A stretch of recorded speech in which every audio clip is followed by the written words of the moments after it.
Na videoaula de hoje vamos falar sobre o conceito e definição de via de administração e também mostrar alguns exemplos para que você possa entender melhor sobre o assunto. Vamos começar?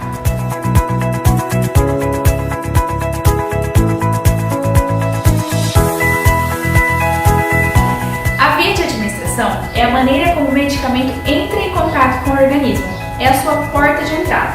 Podemos administrar pela via oral, que é a boca, retal, é o ânus, sublingual, embaixo da língua, injetável, que é o intravenoso, dermatologicamente, que é pela pele, nasal, nariz e oftalmológica nos olhos, e dentre outras. Cada via é indicada para uma situação específica.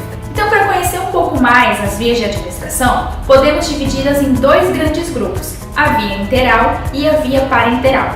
Enteral vem de grego entero, que é intestino, que são as vias orais, sublinguais e retais. E parenteral, que vem de para, que significa uma via que não é enteral. São as vias intravenosa, intramuscular, subcutânea, respiratória, tópica e entre outras. Vou dar um exemplo para ficar mais claro. Então, na via enteral nós temos a via oral. É a mais utilizada, segura e econômica. Além de ser bastante confortável, sem apresentação de dor, por exemplo. No uso dessa via, os medicamentos podem ter apresentação em comprimidos, cápsulas, pós ou líquidos, e eles se espalham pelo corpo principalmente através do intestino, assim como os alimentos que comemos. A via oral pode ser utilizada para um efeito local, por exemplo, o trato gastrointestinal, ou sistêmico, após ser absorvida pela mucosa do intestino e atingir o sangue.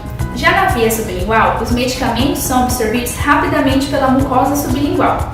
Nesse período, não se deve conversar e nem ingerir líquidos ou alimentos. Os medicamentos administrados por essa via promovem efeito sistêmico em curto espaço de tempo.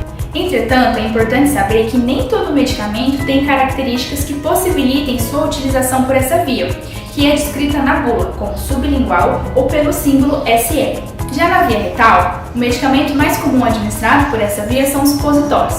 São receitados quando a pessoa não pode tomar o medicamento por via oral. Nem todos os medicamentos podem ser administrados por essa via.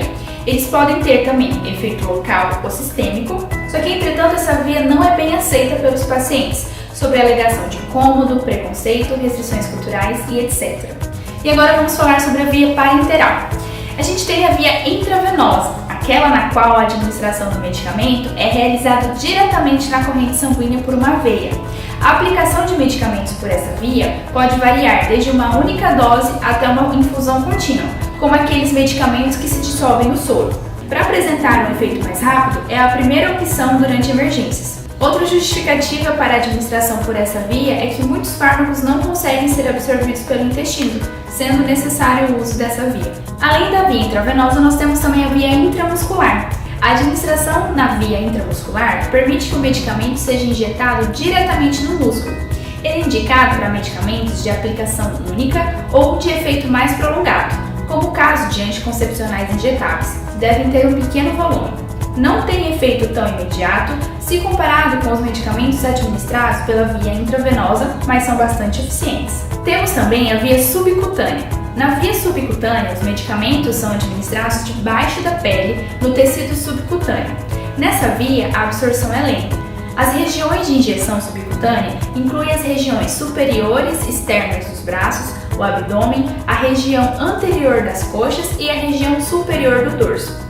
Os locais de administração dessa via devem ser alternados para que haja a absorção necessária do medicamento. Os locais de administração dessa via devem ser alternados para que haja a absorção necessária do medicamento.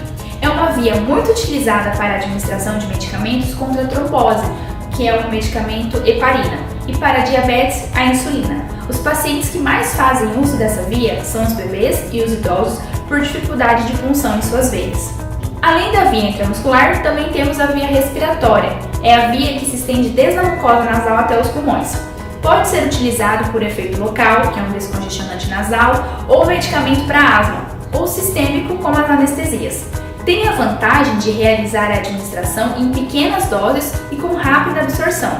A administração pode ser feita a gás ou pequenas partículas líquidas, que é a nebulização, ou sólidas, que é o pó inalatório.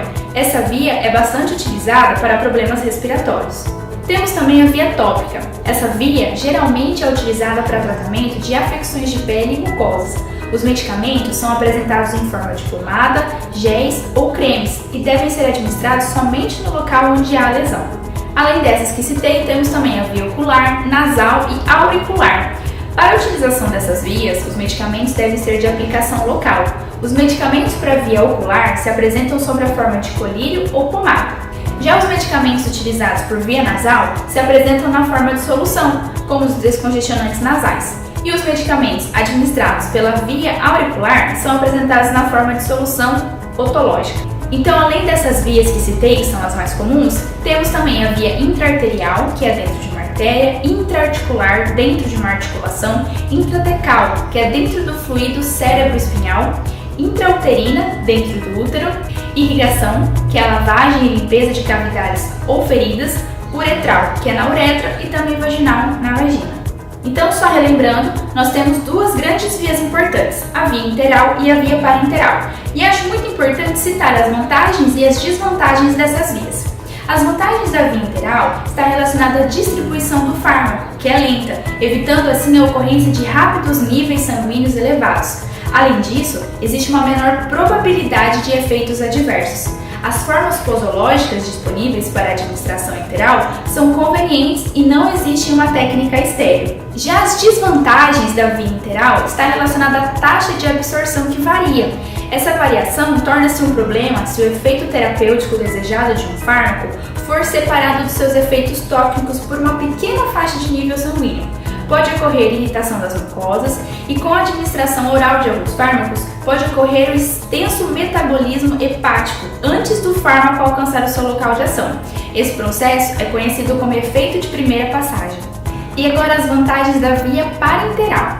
O fármaco, pela via parenteral, ele atinge mais rapidamente o seu local de ação, produzindo uma resposta rápida, que pode ser necessária em situações de emergência.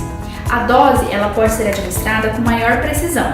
Pode-se também administrar grandes volumes de medicamentos pela via intravenosa. A administração parenteral pode ser utilizada quando a via interal está impossível de ser utilizada. A disponibilidade é mais rápida e mais previsível, a dose eficaz pode ser escolhida na forma mais precisa e no tratamento de emergência, esse tipo de administração é extremamente valioso. E quais são as desvantagens da via parenteral? A absorção mais rápida do fármaco, que pode resultar em um aumento dos efeitos adversos. É necessária uma formulação estéril, bem como a técnica séptica de administração. Pode ocorrer irritação no local da injeção. A administração parenteral não é apropriada para substâncias insolúveis. Reações alérgicas, muito dolorosa, rejeitada por muitos pacientes e pode ocorrer também uma injeção intravascular acidental.